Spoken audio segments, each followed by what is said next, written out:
Welcome back.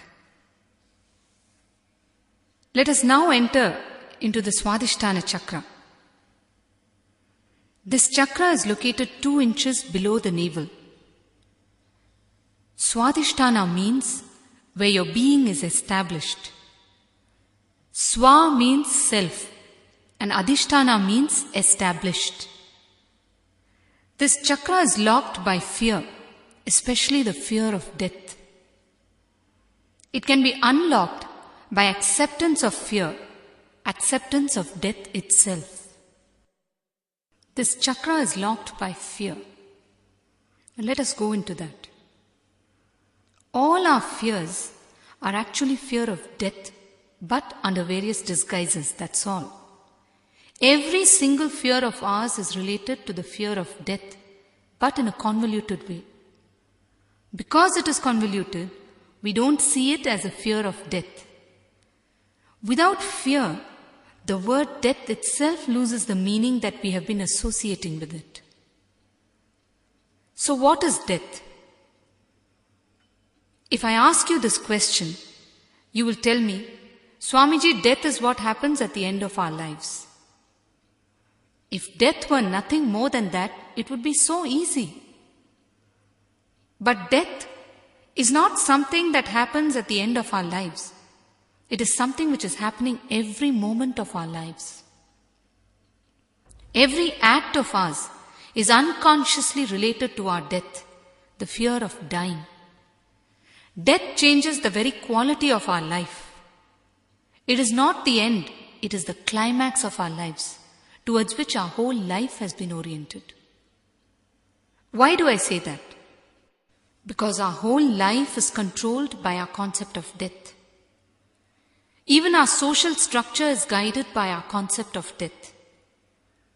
All great religions and world philosophies have arisen out of trying to answer this one question: what happens after death? In trying to answer this one question, different life solutions have taken root. The cultures which believe in a single life with no concept of reincarnation have poured all their energies into excelling in life. They have achieved the peak in terms of assimilation of information, gaining knowledge, material comforts. These cultures have given rise to science. Science helps us to live life at its optimum.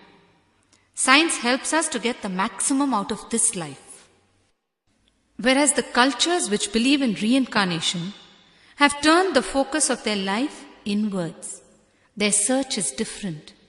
They are not motivated to live life in a hurry because eternity is granted to them. You can see the play of this concept clearly in the behavior of people. In India, if a program is scheduled to start at 6 o'clock, you can be sure that it won't start before 7:30 because they have eternity before them. Our whole mental setup, the course of our lives, our society, our culture, our religion, everything is based on nothing but our idea of death. We try our best not to think about death, but death pervades every moment of our life. When we understand the depths, the secrets and mystery of death, we understand the secrets of life. We need to solve death and see it as a mere continuity in a different form. Else we will miss life itself. If we understand that death is nothing but continuity in another form, we will not fear death. And when we stop fearing death, we will know to what extent we have been missing life. We take life for granted. We live so superficially. We miss many aspects of life. Is it not? Death will simply teach us to look into life with more awareness. Death is the greatest guru ever. When we want to bring in conviction about something, we can do it in 2 ways. One, we can experiment and see for ourselves what the truth is. Second, we can take reference from someone who has already undergone the experience of it. I will now give you a reference from the Upanishads. There is a Upanishad called Kathopanishad, which is a wonderful release of a personal interview, a direct dialogue that a child had with Lord Yama, the Lord of Death. In Hindu mythology, the presiding deity for death is Lord Yama. He stands for death. There was a famous king by the name of Ucheshravas.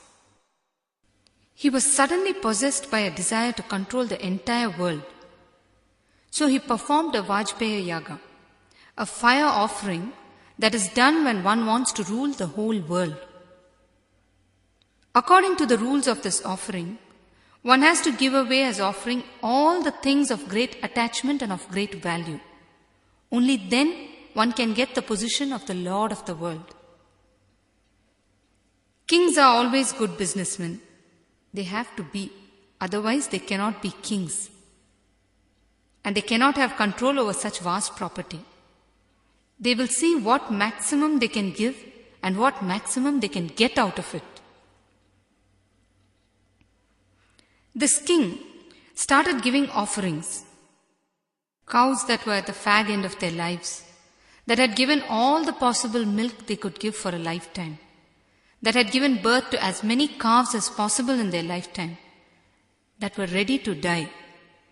These were the kind of cows that he was giving as offerings. He was offering all such worthless things. His son Nachiketa, about 7 years of age, was watching what was happening. Nachiketa is the hero of the story. He knew that his father was not doing the right thing, but he did not know how to tell him. You see, children are very sharp and intelligent. You can't cheat them. Society has not yet corrupted and conditioned them. He was watching his father all the time, and finally he went up to him and said, "Father, you have to give away all your highly prized possessions. I am one of your highly prized possessions. To whom are you going to give me as an offering?" The king understood that his son was digging at him for what he was doing.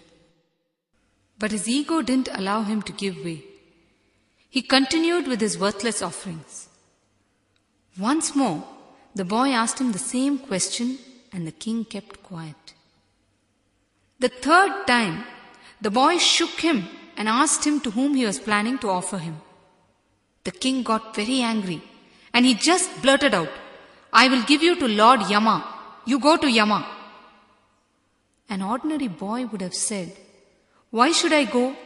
You have lived a full life. You go." But Nachiketa was a very sincere and committed boy. Commitment and honesty possessed him like a ghost. To respect his father's words, he decided to go and meet Lord Yama. Remember, the first and the last person on planet Earth to go and meet Yama was Nachiketa. Normally only Yama comes to meet people, but for the first time, Nachiketa goes to meet Yama. He reached the board of Yama, but Yama was not there. He had gone out. For 3 days, Nachiketa waited. Understand one thing here. A great truth is established at this point of the story. When we go in search of death, or if we have the courage to face death, death will not be there as we know it. Anyhow, Yama returned after 3 days. His servants told him about the young boy who was waiting for him. Yama rushed to see Nachiketa. He apologized to him for not being there to receive him. Then he further told him, "For having made you wait for 3 days, I grant you 3 boons. You may ask for any 3 boons and I will grant them to you." For Nachiketa, death turned out to be a god that granted him boons. He asked for 3 boons. The first boon was, "My father's sins should all be